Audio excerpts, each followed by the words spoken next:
Et on va maintenant parler de la vie des entreprises limousines. Comment se porte le tissu économique de la région? Nos TPE et PME ont-elles les reins solides? Une chose est sûre, les entreprises récemment créées font moins faillite que dans le reste de la France. C'est le dossier de ce journal signé Denis Thibaudot, Thomas Milon et Henri Simonet.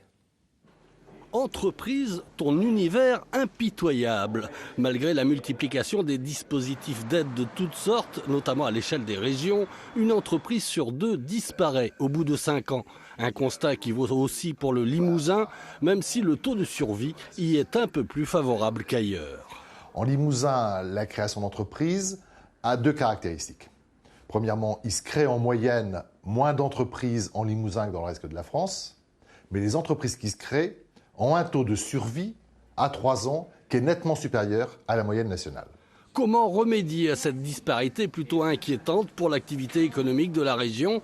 Une association regroupant professionnels et bénévoles, Initiative Hauts-de-Vienne, accompagne depuis 15 ans les créateurs d'entreprises dans le montage de leurs projets avec des résultats assez surprenants. Vous avez déterminé... Effectivement, on a un taux de survie qui est de plus de 90% après 3 ans, donc ce qui est quand même important par rapport à la moyenne nationale, parce que pendant 3 ans, on va suivre donc, ces chefs d'entreprise, donc c'est quand même très important, mais aussi le parrainage par des chefs d'entreprise ou des cadres dirigeants. Donc c'est vraiment cet accompagnement global qui permet la pérennité de nos entreprises.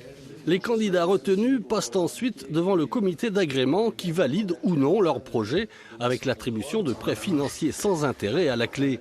Le temps de réunir le réseau, de préférence chez un créateur d'entreprise bénéficiaire du précieux Sésame, et de rentrer dans le vif du sujet, en l'occurrence les démarches concrètes pour franchir les premiers obstacles.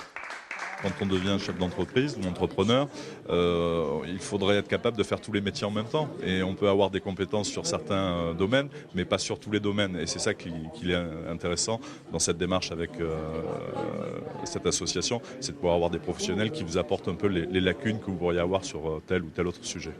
C'est en fait l'addition des différentes compétences réunies au sein de l'association qui permet de multiplier les chances de succès du futur entrepreneur. Créer une entreprise, c'est un parcours du combattant qu'on n'imagine pas, avec plein de détails, de choses qui vous feraient abandonner en cours de route. Le simple fait d'avoir ce dispositif, qui est tout simple finalement, permet aux créateurs de pouvoir passer chaque étape là où d'autres s'arrêtent. Ce qui expliquerait en partie le meilleur taux de survie de ces entreprises. Un suivi sur 3 ans, des professionnels et des bénévoles structurés autour d'un même objectif, avec certes ses limites.